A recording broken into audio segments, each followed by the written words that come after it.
So today I brought my beautiful wife and partner to speak with me. Her name is Andrea, and she's really the brains and not only the beauty, but the brains and the person who keeps everything together in this business. The main point of this video was to share how we went virtual overall as a business, and mostly on the hardest part of the business, which is property management and project management. So I wanted to bring Andrea in and talk to her really about what we did and why we did it, first and foremost. So yeah, please tell me a little bit about why you thought it was important to do and all the hats that you're wearing. Yeah, well, basically, everything started kind of in 2020 when COVID happened, and I was basically wearing all the hats: property management, project management. I was doing service calls, going to the job sites with the contractors, paying, keeping a spreadsheet. Oh my God, I can't even tell you. But then I got pregnant with our son, and I started thinking like, okay, what am I gonna do when the baby arrives? Because I know at the beginning it's very time consuming. So we started thinking, and I don't know, somehow you brought to my attention something like, Andrea, what about if we started like a virtual team, you know, people from maybe Colombia, Venezuela. I'm from Venezuela, so he was thinking about people that can speak Spanish or maybe from the Philippines. So we were brainstorming, and we decided to go with the Philippines based on their work ethic. Their English is kind of better overall. Well, yes, in March 2021, when my son arrived, I wasn't ready yet to start interviewing people, and then I say, okay, you know what, I'm gonna start interviewing. So my son was five days old, and that's how I started. So I started interviewing people for different positions, like a service specialist, only in service calls, in rent collection, and that's how we started. So we hired different VAs. Some of them, they are still with us, others they are not, for different like personal things. But yeah, that's how we went virtual. That's the main factor why we did it, because of the amount of basically hats I was wearing, and that was one of the biggest biggest rent collection and service calls. Yeah, one crazy part that I remembered was we had a payroll weekly, because I used to run a construction company that was a failure, but we weekly would pay, how much would you cut checks for? $45,000 a week. A week. So this was between our internal contractors, subcontractors, materials. It was bananas. I mean, we probably, if we didn't pivot, we wouldn't be here today having this conversation. I know, it was crazy. It wasn't really from a cost standpoint. I think we looked at a couple different things. Culturally, we saw a lack of work ethic. Well, personally, that was my opinion, and she double backed me on it. Another thing was I wanted to start with someone to help me out, because I had so many personal assistants that I think I'm a problem, but I don't know if I was really the root problem why people couldn't work with me. I know I'm pretty manic and I do a lot of crap, but when we hired my personal assistant a couple years ago, Ella. She started like at the same time when Marcello was born. And she was probably, if not the first or second, she was one of the first hires, and she also, I would say, she transformed really my belief that this was possible. She was better than me answering emails. She was on the ball with everything. I mean, but you organizationally. You gotta tell them the way she backed out at the beginning. Oh yeah. Oh my God, that was funny. So yeah, I'm extremely competitive. So she didn't like the hourly pay I was going to give her. So she said, you know, I don't want to work for this guy. And I called the agency at the time and said, listen, I want her now. So tell her what. Yeah. Give her this offer and see if she's okay with it. So she took the offer. And the organization, like when I talked to her, she was like, "Oh, this makes more sense. Like the way, step by step, how we created the culture of, okay, this is what you're gonna do at the beginning. Yeah. Well, I think you realigned it to make sure it made sense to her, because the way I put it together was just chaos. And she's probably like, I'm not taking that salary for this guy. And but we made it work, and I'm extremely grateful for having her. And she's been instrumental in far as my belief of saying, you know what, if I can have someone who's a personal assistant who can clean up my emails, answer my calls, organize all my files internally, there's other people out there in other specialized roles that can do it. And we also brought in a couple property management people who are still with us, but it really transformed our belief of saying we don't need a physical human being in our office. Like right now, our office is like you see tumbleweeds going through it because we don't have a huge bloated payroll as we did 2 years ago. That was another thing. We were renting an office, and then we're like, you know what, we're gonna grow. So we decided to buy a building, and we created all these beautiful offices. I mean, our offices, like all art and designs everywhere. Which we put together in like 7 days for Mario's birthday. I wanted to give him that surprise, so my contractor was day and night here, literally just trying to make everything happen. And now the office is so, I felt the office was small, but now it feels so big because everybody is virtual. But I mean, it's the best thing we've ever done. Yeah, no, it was.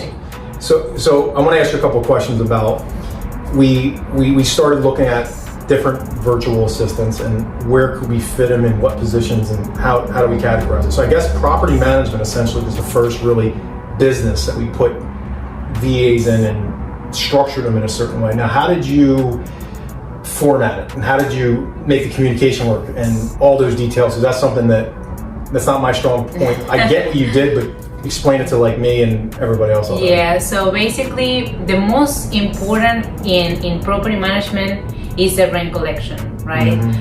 To keep the cash flow and to keep the properties profitable. But then on the other side, you have to take care of the tenants based on their service calls. So I say, you know what, I'm super fast and I can manage them both. Even we had like 100 properties at the time. And I say, but let me break it out. So what I did is I hired 2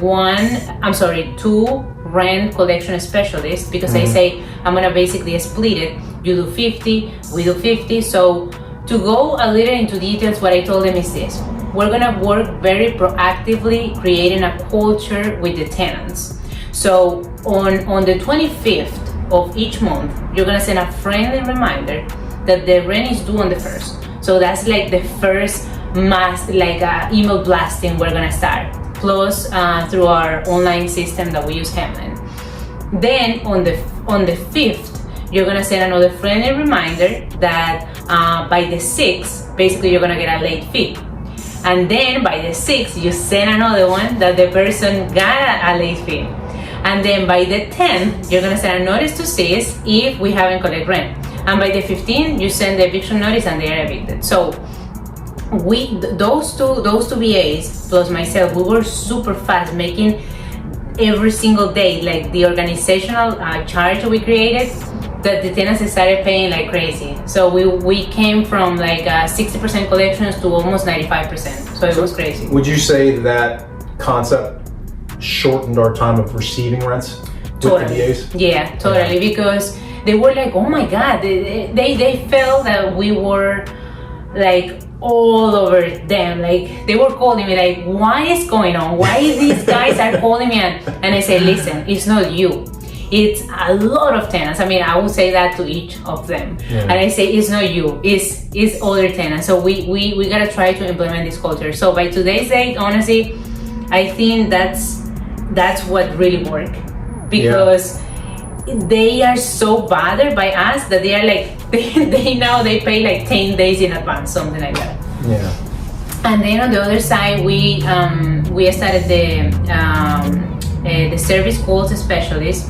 So this person, what we started doing, other than the active service calls, I told them this: once the service calls comes in through our online system, you immediately send a template like, hello, we have received your service calls. I will need certain things from you to proceed. Like I need pictures, videos of the issue if you can, and if you can list 3 dates and times that the contractor can go. So that is giving us some time to start looking for a contractor, and the person understands that we're proactively already answering. So now we're waiting for them, and then they come back to us, and that's how we started the process. So that worked so much because people felt like we were actually taking care within 24 hours of each service calls.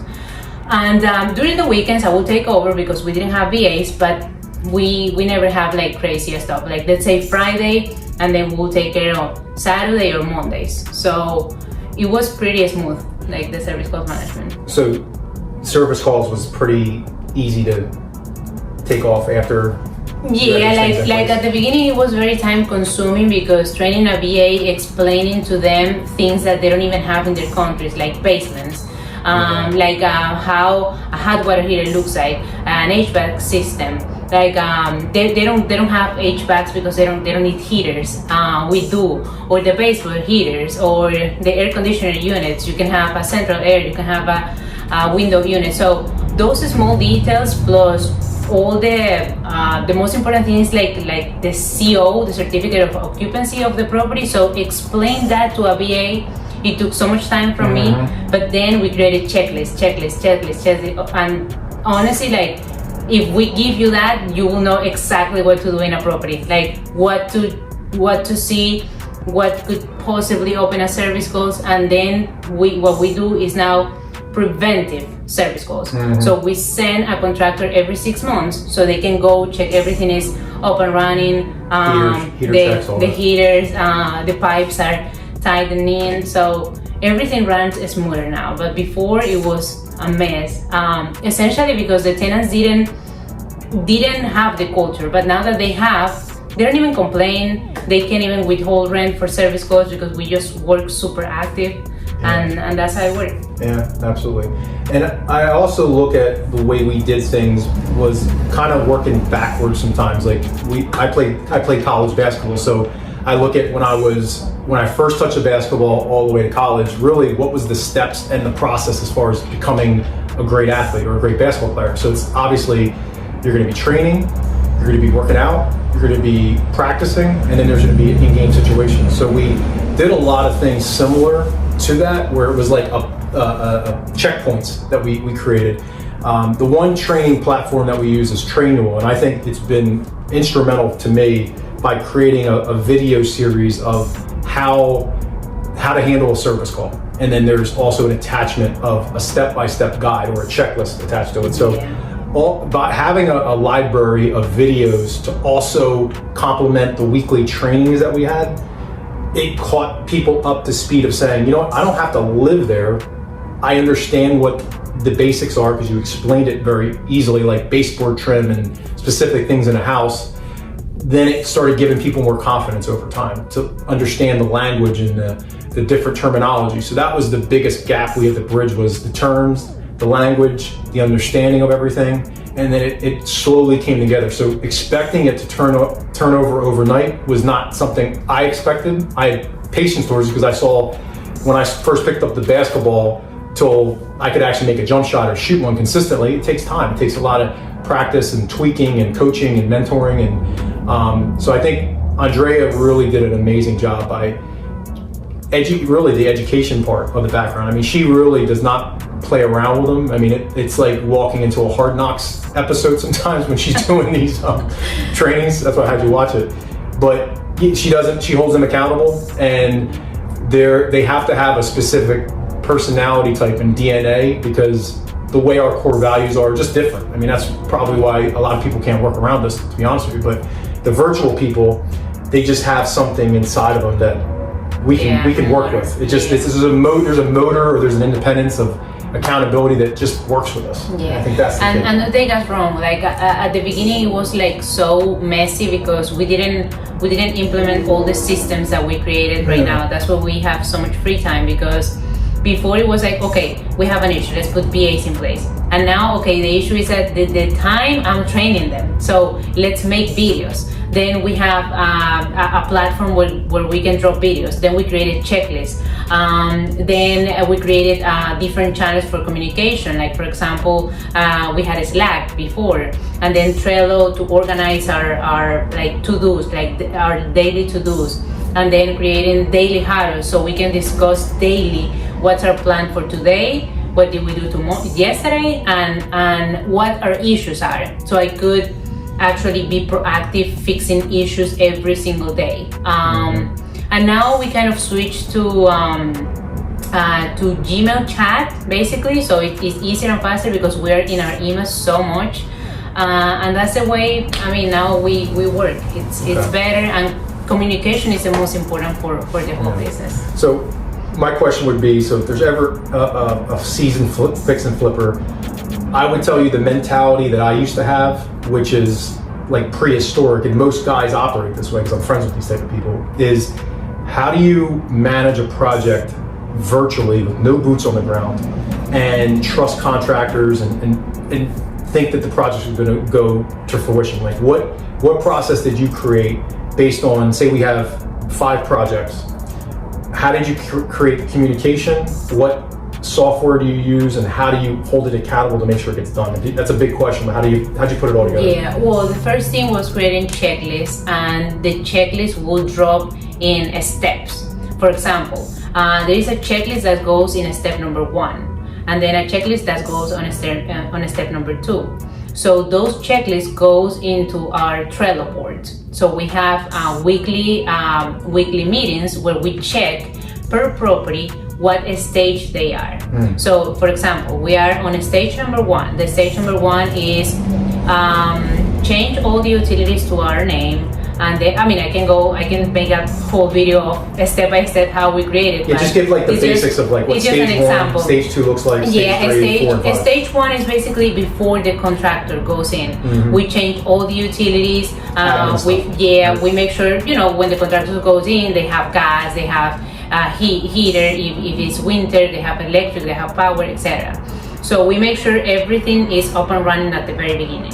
And then we set up, usually we have one of our VAs calling the dumpster company, so our contractors are ready to do demo. And then other VA making sure the contractor is gonna be on the date. So we create a date and a time. So the contractor everything is ready, so then you go to stage number 2. Stage number 2, we usually go and send somebody from the office to go and take pictures and make sure like every single week there is a progress, so we can remove the check that the pictures are talking by itself. So let's say somebody goes, take pictures, upload them, and then we check, okay, basically they are doing let's say it's a very cosmetic job, so we in our checklist is just like a paint. We have to make sure everything is ordered, the contractors have everything that they need on the site, and that's it. Then on stage number 3, we would do in this case it's basically like making sure there is a progress on everything, and if there are some small issues, like for example there is a plumbing and now we need a new contractor or something on that stage. And then on stage 4 and 5 is basically like the house is ready for CO, the house is ready to be livable, there is no issues, we schedule the CO, we call the township, and that's it. I mean, every single project has different stage. And that was my question. So if there's 5 projects, all 5 projects could be in a different stage inside this Trello board, you're saying? Yes, correct. Okay. So it depends on the project. If the project is something very cosmetic, let's say stage number 1 and 3, they can all be combined. Got it. You know what I mean? So it's very easy and smooth. If we need different contractors, we have kind of an in-house contractor, so that's our advantage because he speaks Spanish and he does like most of the things, so that's one advantage. But we suffer with mechanicals, like for example HVAC guys, plumbing guys, electrician. We have a great electrician, so if we need, for example, an HVAC guy, we don't have reliable people, so we send one of our VAs, call like 5 different companies. and they send it to the property. We place a logbox, send us estimates, and Mario and I then we check it and we approve it. We have people bidding up in prices, and that's how we get the best prices. Yeah, I would say from the outside looking in, because I'm really removed from the fix and flip business, which I love the business. I think it's awesome, but if you're an outsider or if you're in it and you remove yourself, this is what the process to me looks like. It is a weekly meeting that you guys have on the stages. There's an accountability because of the boots on the ground person that goes out and takes pictures weekly. So if there's something I saw visually wrong, I would immediately say to you, hey baby, what's up? What's wrong with this? Why does the pictures look the same if we have guys scheduled from last week to this week? So it's a great way to know the accountability from just the pictures. So I think the pictures was a great add every week, knowing the progress, having those weekly meetings on top of it to know what stage they're in. And then all the little knick-knack stuff that get lost in translation, the checklist of following up with an electrician, make sure he went out there. Following up with him, make sure he completed it. Following up with the township to make sure they go back in there and do the final inspection or the rough inspection. So there's so many little monotonous things inside of a job, especially if you're doing more than one. So these are mandatory and you cannot completely be removed from it. I mean, I think that's the one misconception. I'm telling you, I see it across the board on the internet and stuff. You can be removed from the business. That's complete bullshit. Like you have to be the anchor to everybody. Even for me, at the very beginning, I have to go to the property because sometimes the contractors to charge you a little more, they would do everything brand new, and you're like, no, this is a rental. You do this, and this, and that's it. This is your checklist. So I make sure I drop that. Let's say it's a personal checklist. Like, okay, guys, we're gonna remove all the light fixtures. We're gonna keep the ones that are at the property. We're gonna remove all the plumbing new fixtures. We're gonna keep them, and whatever it is. So our checklist can go from this to this. So every project is customized, and I make sure at the beginning I'm the one who goes and check the properties. Sometimes Mario does it. So he tells me, I translate it to my contractor, but usually I like to walk the properties because I can tell him exactly and touch it. So I'm like, you do this, don't do this, don't do this, because sometimes they forget. So I have him write down exactly what I want him to do. I write it down too, I put it in our Trello board, and then everybody else makes sure it's getting done. I can see everything through pictures, and then at the very end I go back and I'm like, okay, I like everything I see, everything is exactly the same, the pictures were good to go. So, and that's how we work. But it depends because sometimes we might do a very high-end fix and flip, or we might do something normal, just updates, or we're gonna keep it like very basic for a rental property. So the checklist, they are very different depending on what we want to accomplish. So my next question is, when do you think the next internal hire will have that actually comes into the office? Somebody that comes into the office. That works in the office. Well, would there be? I don't know if you want me to disclose this, but there is none. Okay. None. So my question is really the virtual team and what your thoughts are. Do you feel your outlook, it's something that we would have for really the rest of our time doing this, or just any business in general? We would have, say we created a hot dog stand or a hot dog distributor. Listen, guys, this, you gotta understand this. Life is going to be robotic, right? So go with it, like, or get a robot or get something virtual. If a business needs an in-person person, then that business is not gonna work in the future. So I would call that human automation. You're saying? But I would say my overall feelings from just seeing what Andrea's done with the virtual team, my personal virtual assistant, and all our support team that we have, even on the acquisition side and disposition side of our other business. It's been an amazing experience to work with people that actually get tasks done on a timely manner, are respectful, care, love your business as much as you do, and it feels good. There's a feeling that it feels good. There's no heaviness. One of the biggest thing, other than everything we do internally and details in the business, is you have to make sure when you hire a VA, you have to send questionnaires and stuff to dig into who they are. You have to understand who they are before you even talk to them, because if they don't have the same core values, the same like fast pass. Yeah. You know, like They have to line up. Yeah, if they are not multitasking and detail oriented, they are not gonna work with us. So I know for a fact when they send us like 60 seconds videos, like a lot of questions, answers that we send at the beginning. If I see that they pass that, okay, then I can talk to them. Yeah. But if not, like the hiring process is the most important. Even it could be an in-person, but we do it with the VAs, and they usually pass because they have kind of our same work ethic. Yeah, absolutely. Yeah. And I would think of one thing that they did, which was awesome too. This is something small that I give kudos to one of our virtual assistants, was Nikki.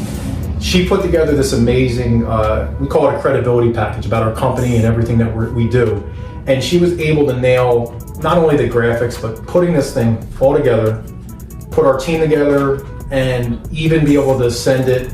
All we had to do was basically approve it. She sent it to our printer had it, her sister picked it up. They mailed it out. And it was done and mailed it out. So it's like, we didn't even have to do any of this. It was an amazing thing. So something this small shows the power of how amazing your team can be that you surround yourself with. But no, I appreciate I don't know if it was an interview, but it was more just like a conversation about just our virtual I feel team. it's an interview. Yeah, you're trying to get all my details. But yeah, no, I think what you've created with our virtual team has been awesome, and I thank you for it, and I think our team appreciates you, and it's been great. Yeah, I'm a nightmare to work with, but we get it done. We get it done. So hopefully this was valuable, and you vet your first VA. So good luck. Yes.